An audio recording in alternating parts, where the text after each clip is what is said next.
So where are we? We are at the Green Key Golf Course. We are basically at the edge of the property. This would have been the driving range. It would have been in an east-west direction, and so this is looking towards where the driving range was, and it extended basically from here over to almost where Florida Avenue is now. And so this would have been the parking area in this area, basically where we are, and the clubhouse for the golf course would have been just to the left over here. And then the golf course extended in a southwesterly direction towards the palm trees in the back there. So 9-hole par 3 golf course.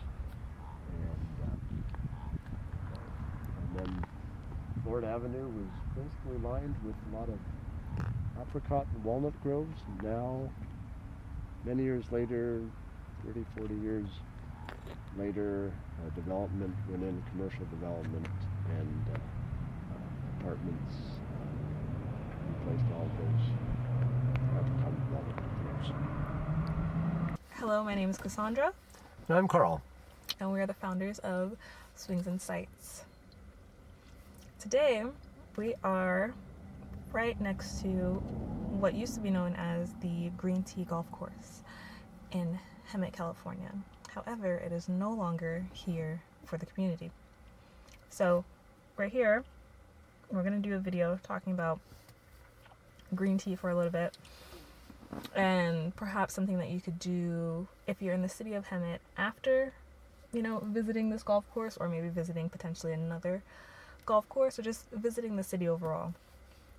So Carl, you've played here in your youth, right? Yes, that's right. How old were you, would you say, when you started playing at Green Tea? I was about 8 years old. Oh, wow. Okay. Yeah. 8 years old. So you weren't living here in Hemet at the time? No, I wasn't. My grandparents lived about a street over, Mm-hmm. and so we came out, my parents and I came out and visited them from age about 8 to about 13 or 14. Mm-hmm. That's nice. That's nice. Actually, we'd visit them before that, but I started coming out over the golf course and playing from about age 8 to about 13 or 14 when we moved out here when I was about 14. I continued to play for a couple of years after we moved into my grandparents' house, and so I played for a few more years. So I played for maybe about 12 or 7 years. Oh, wow. Okay. That's really nice. Yeah, and eventually you did make it onto your high school golf team and whatnot. I did. Yeah, this was one of the first courses that I played as a youth. And that's really nice. Yeah. So, did you play at the other Hemet golf courses as well when you were around like 8 years old, or was this the only one that you played at? This was the first one that I played at. Primarily the only course that I played at that time. When I got a little bit older, 11, 12, 13 years old, then I started to play at larger golf course. This was considered a beginner's course, a small course, and I was just learning how to play the game, and so I didn't hit the ball that far. It was just a perfect course to learn how to play with my dad, my mom, the three of us would play here. That's very nice. Yeah, I could walk over here because my grandparents' house and our house that we'd moved into was only just a few minute walk, and so it made it really convenient just to throw the bag over my shoulder and just walk over here. I walked over here. I was starting hole number 4 or 5, play a few holes, and then check in at the clubhouse and pay. It was kind of like an honor system. Yeah. We don't have that so much anymore. No, they don't get away with that now. That's for sure. Yeah, no, can't walk on any golf course now and do that. Exactly. But it was a lot of fun. That's cool. So, have you ever expected it to come to this, being overgrown and maybe maintained every now and again so, it doesn't cause a brush fire, but you knew that it was eventually going to turn into like an empty lot like this? No, that wasn't the anticipation. We had heard, the community had heard that the course was closing.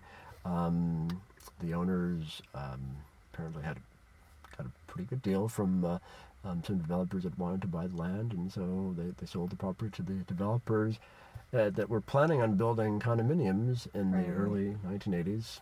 It's 40 years ago. That's more than a minute. Many minutes. So the people around here that had played golf were really sad to see the golf course closing. They didn't know what was going to become of the property. Turned out the developer, his plans, their plans, never made it off of paper. Clearly. So the golf course remains, just bare land. It's still, mowed and maintained, at least as far as keeping the brush to a certain level so that fires aren't really a concern here. But it's sad to see what could be a park or some other use right now, just sitting really without any use. So we'd all heard that there was going to be something built, and after a few years, then reading that there wasn't going to be any planned, and whoever owns it now, really, apparently over the years, if they've had multiple owners of the property, nobody's ever really done anything with it. That's interesting. Yeah, it is. All right. Well, since there's essentially nothing to do here and pretty much nothing to see, we are going to move on to a location that has been known in Hemet for a very long time. It has very, very, very historic roots. I remember when I was very young, I actually went to this area to go and see a play. And natives of Hemet, or people who went to elementary school in Hemet, would know what I'm talking about, or people who even graduated from a high school in Hemet would know what we're talking about. So we are going to head over to our next location in the city. So if you're visiting the city, you could definitely give this place a visit, especially if there are events surrounding this specific area. So we're going to head over in that direction right now, right? Yes, we are. I think it's going to be great. It's something that has really put this area on the map. It's a rich history over 100 years. It's probably just like the one thing. There are more than one thing. There are more. But it is something that's very central to the community, and the community is very proud of this place. But so we live in Green Tea, and it's been good to be here.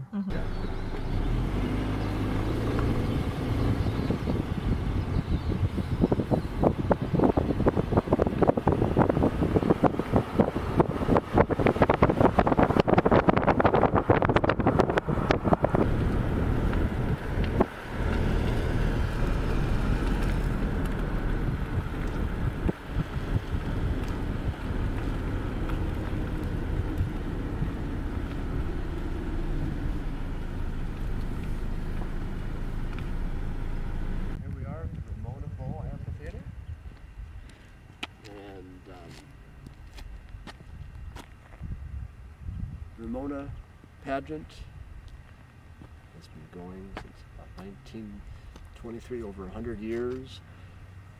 And just for a couple of years, they did not have the Ramona pageant, but it's an incredible venue. Has many concerts throughout the year and many different activities.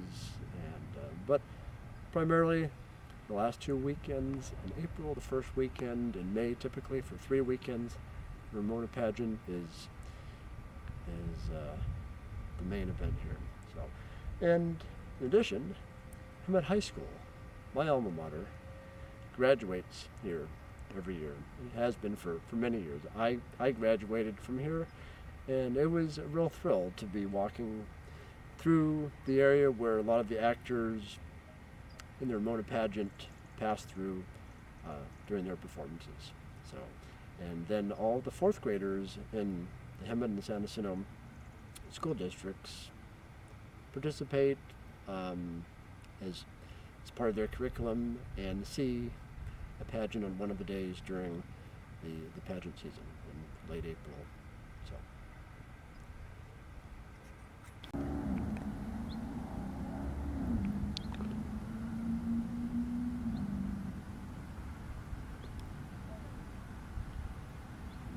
This is the view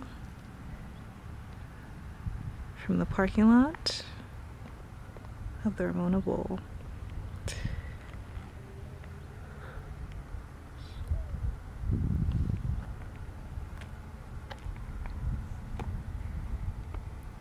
For those of you who don't know, the Ramona Bowl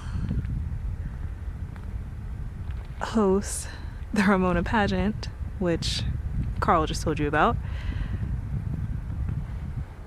That is a love story between a Native American man and a Spanish woman.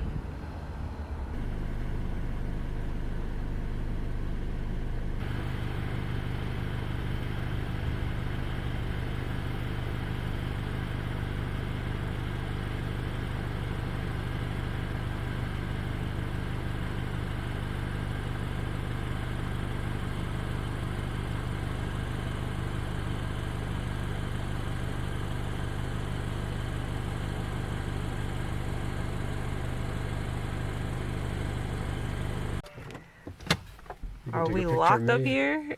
Are you gonna take a picture of me trying to open it? Yeah, I'm gonna take a video. We locked up by the Ramona Bowl. Or is that guy gonna come back and open it? Because this is not good.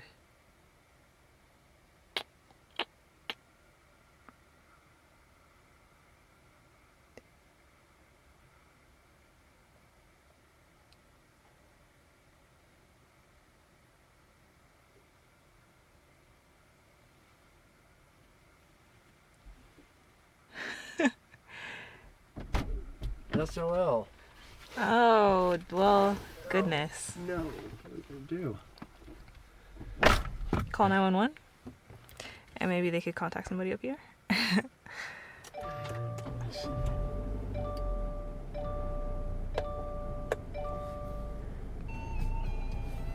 I hope that man doesn't have crap to say, because it is 3:55 p.m. It is not 4.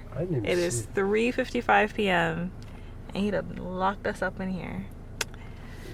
Hey. It's not good, is it, Kasana? It's not good. Now I'm ready to go home. Mood is all messed up and everything. No. Yeah. Wait, he said hola, right? He's letting us out. Thank you. Okay. Have a good day. We are free. Woo. Isn't that nice? Very nice.